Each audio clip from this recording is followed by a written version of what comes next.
Breaking news. Breaking news. Breaking news. Côte d'Ivoire, Sénat, Covid-19, les conséquences sur l'emploi des jeunes. Merci de rester sur CNN. Breaking news. Breaking news. C'est au tour du ministre de la Promotion de la Jeunesse et de l'Emploi des Jeunes, M. Mamadou Touré, de se soumettre aux questions des sénateurs à Yamoussoukro. Une séance d'information parlementaire qui a pour thème la sensibilisation des jeunes et les différentes mesures prises en leur faveur dans la gestion de la crise sanitaire due à la Covid-19. La Chambre haute du Parlement, à travers son président, M. Jano Ahoussou Kouadio, plante le décor. Monsieur le ministre, la crise sanitaire due à la Covid-19, en plus d'affecter la santé des populations de notre pays, porte un grave préjudice à l'emploi de nos jeunes. En effet, les conséquences sur les emplois formels et informels ne sont plus à démontrer. Des centaines d'entreprises ont été contraintes de suspendre leurs activités ou de prendre diverses mesures qui contribuent à l'augmentation du taux de chômage et de la perte de revenus, principalement celui des jeunes. Qu'est-ce qui est fait pour venir en aide à tous ces jeunes, aussi bien en milieu urbain que rural du pays? Comment se déclinent ces appuis?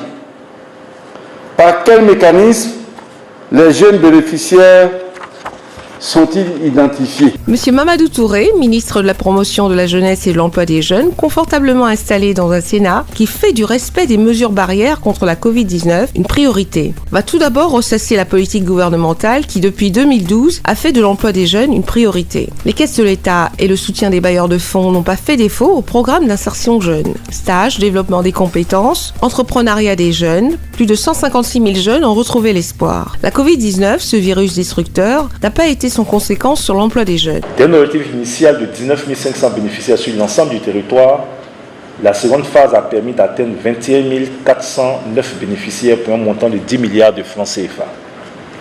Sur les 45 régions et localités, nous avons pu tenir les cérémonies de remise de chèques aux jeunes bénéficiaires dans 21 localités. Depuis le 16 mars dernier, nous avons dû suspendre les cérémonies de remise de chèques à cause de la crise sanitaire.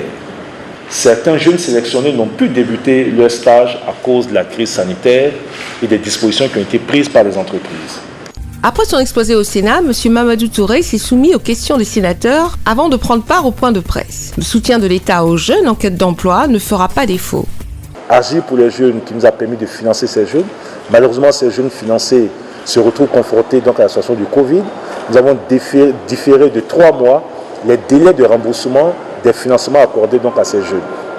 Mieux, nous avons dit qu'il y a un fonds spécial donc de soutien aux acteurs du secteur informel mis en place par le gouvernement, dont l'opérationnalisation est confiée à mon département et qui permettra de traiter tous les acteurs du secteur informel, y compris ceux qui ont eu des financements et qui sont impactés.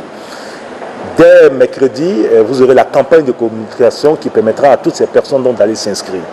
Les programmes de stage, beaucoup de jeunes aujourd'hui qui étaient en stage en entreprise sont obligés donc de laisser leur poste de stage à cause des mesures barrières. Nous avons décidé de maintenir les primes de stage pendant toute la période jusqu'à ce que ces jeunes puissent reprendre totalement donc leur stage en entreprise. Dernier recensement en Côte d'Ivoire, la jeunesse représentait 77,3% de la population. Elle constitue une priorité pour le gouvernement. Merci d'être sur CNN, la télévision autrement. Les programmes se poursuivent. Retrouvez en ligne toute l'info en continu sur C-Web Info, 100% info, non-stop.